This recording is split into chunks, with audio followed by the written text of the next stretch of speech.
From a humble fishing village to a global economic powerhouse, Singapore, a city-state that defies the odds. Its rise as a trading power is nothing short of extraordinary. Nestled at the crossroads of major global trade routes, this tiny island with no natural resources has constantly punched above its weight, demonstrating unparalleled resilience and vision. Today, it stands as a beacon of innovation and connectivity, home to one of the world's busiest ports and a thriving financial hub. But how?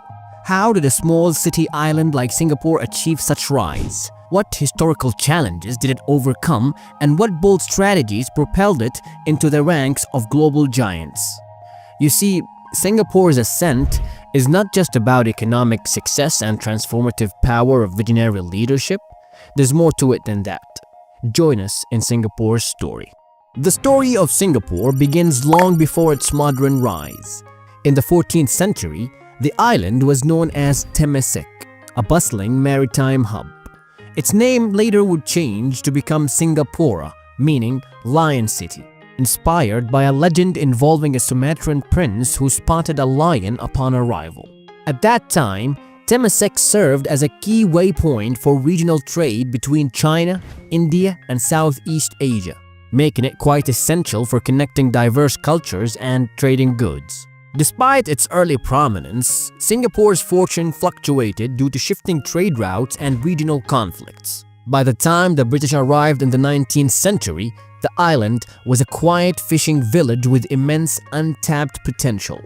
However, this potential, as fate would have it, was immediately recognized by Sir Stamford Raffles in the year 1819 upon the British arrival to the island. Stamford's establishment of a British trading post on the island would alter its trajectory forever. He negotiated with the local Malay leaders to secure Singapore as a strategic port. What really set Singapore apart was its designation as a free port, a revolutionary concept in a world dominated by tariffs and colonial monopolies. This vision of establishment that was created by Stamford had attracted traders from across the globe. Chinese, Indian, Malay, and even Arab merchants flocked to the island, creating a diverse and vibrant commercial hub that laid the foundation for its multicultural identity. Of course, to keep in mind that at this time in the 19th and 20th century, Singapore is an island of colonial presence. It was under the British rule. It was not independent. Nevertheless, Singapore flourished as a free port. By the mid-19th century, it had become Southeast Asia's busiest trading center. The island's strategic location along the Malacca Strait made it indispensable for trade routes connecting Europe, Asia, and the Pacific. Of course, this prosperity did not only attract traders from around the world, it also attracted immigrants. The Chinese community in particular became the largest ethnic group, dominating industries like trade, mining, and banking. Indian laborers contributed to the infrastructure projects, while Malay communities continued traditional livelihoods like fishing and agriculture. Together, these groups shaped the social and economic fabric of colonial Singapore.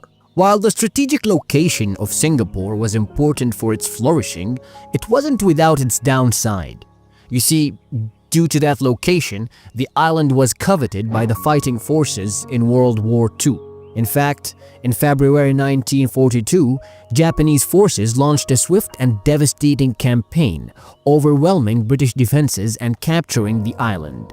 The fall of Singapore, often referred to as Britain's greatest defeat, marked a dark chapter in its history. The subsequent 3-year occupation by Japan was characterized by widespread suffering, including food shortages, forced labors, and acts of brutality that left deep scars on the local population. When the war ended in 1945, relief swept through the island. But it also exposed the weaknesses of colonial governance. The hardships endured during the war fueled calls for a greater self-determination and a desire to break free from the constraints of the British rule. These sentiments eventually led to Singapore's merger with Malaysia in 1963, an arrangement aimed at securing economic and political stability. However, the union was shortly lived. deeply rooted political, economic, and cultural differences between Singapore and Malaysia soon surfaced, resulting in growing tensions and eventually leading to the breakup of their union. Left to chart its own path, Singapore faced a daunting future.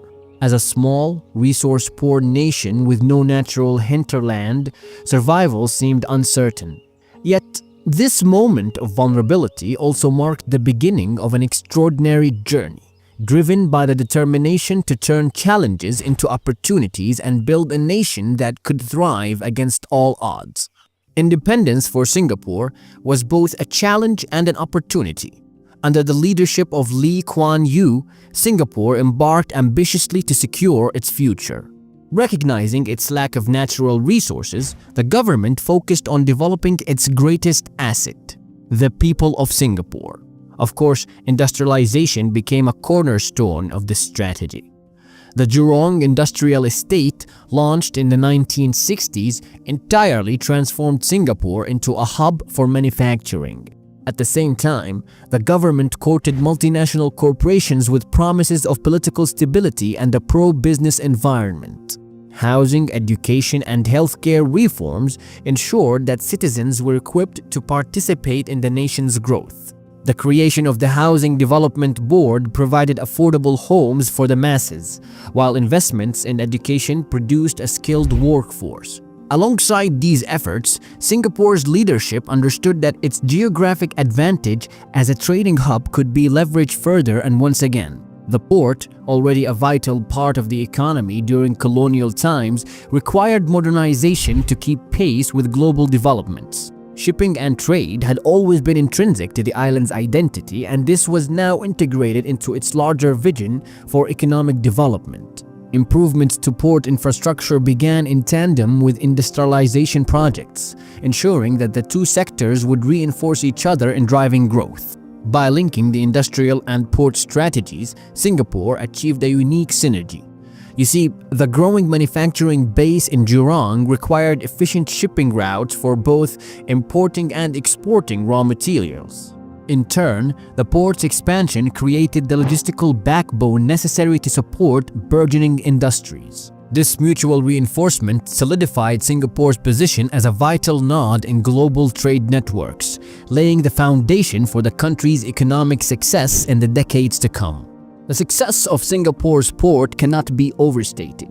From its early days as colonial trading post, the port of Singapore evolved into a linchpin of global trade. The decision to embrace containerization in the 1970s was pivotal.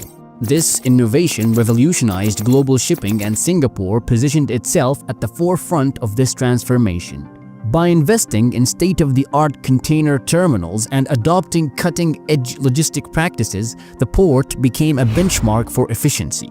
Today, it handles millions of containers annually, connecting over 600 ports worldwide. The Maritime and Port Authority of Singapore, established in 1996, oversees operations with unmatched productivity. The ongoing Tuas Mega Port project exemplifies the city-state's commitment to staying ahead, incorporating advanced technologies like automation and artificial intelligence. Singapore's foresight in linking port development with industrialization and trade policy ensured its rise as a global trading power. By continuously adapting to the demands of the global economy, it has maintained its status as a vital node in the world's supply chain. As Singapore's economy grew, diversification became essential to reduce reliance on any single sector. By the 1980s, the city-state had transformed into a global financial hub. The establishment of the Monetary Authority of Singapore and the growth of the Singapore Stock Exchange positioned the country as a leader in global finance. Concurrently, investments in research and development propelled Singapore into industries like biotechnology, pharmaceuticals, and advanced manufacturing. Singapore's success, on the other hand, has not come without challenges. Its reliance on global trade makes it vulnerable to economic downturns and geopolitical tensions. The COVID-19 pandemic, for instance, was quite the test of the resilience of Singapore's economy and healthcare system. Climate change is another existential threat to Singapore. Rising sea levels and extreme weather events could have devastating impacts on the island. To combat this, Singapore has invested heavily in sustainability, including the Singapore Green Plan 2030 and infrastructure projects like seawalls and green buildings. It is important to mention that at the heart of Singapore's success are its people. From the laborers who built its early infrastructure to the innovators driving its future, their resilience and ingenuity have been crucial.